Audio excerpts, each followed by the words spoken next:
அஸ்ஸலாமு அலைக்கும் வரஹ்மத்துல்லாஹ்.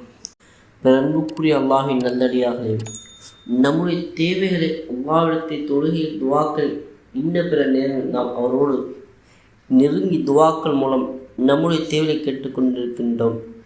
இந்த துவா கேட்பது ஒரு ஒழுக்கம் இருக்கின்றது.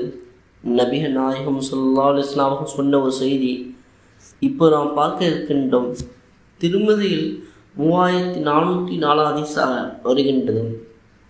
ஒரு மனிதர் தனது தொழுகை அல்லாஹ்வை புகழ்ந்து கண்ணியப்படுத்தாமலும் நபிகள் நாயகம் ஸல்லல்லாஹு அலைஹி வஸல்லம் அவர் மீது ஸலவாத் சொல்லாமலும் பிரார்த்தனை துவா செய்வது நபிகள் நாயகம் ஸல்லல்லாஹு அலைஹி வஸல்லம் செய்துவிட்டார்கள். இவர் அவசரப்பட்டு விட்டார் என கூறி அம்மனிதரை நபிகள் நாயகம் ஸல்லல்லாஹு அலைஹி வஸல்லம் தன் பக்கம் அழைத்தார்கள். அவரிடம் அல்லது மற்றவரிடம் உங்களை ஒருவர் தொழுகையை பிரார்த்தித்தால் முதலில் மாண்பும் வலிமையும் மிக்க அல்லாஹ்வை அவர் புகழ்ந்து கண்ணியப்படுத்தட்டும்.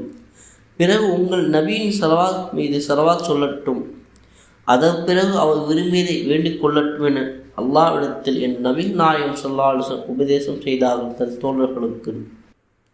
அடுத்தடுத்து நாங்கள் போடக்கூடிய வீடியோக்கள் உடனுக்குடன் கிடைப்பதற்கு கீழே இருக்கக்கூடிய சப்ஸ்கிரைப் என்ற பட்டனை அழுத்தி பக்கத்தில் வரக்கூடிய பெல் ஐக்கனை அழுத்திக் கொள்ளுங்கள்.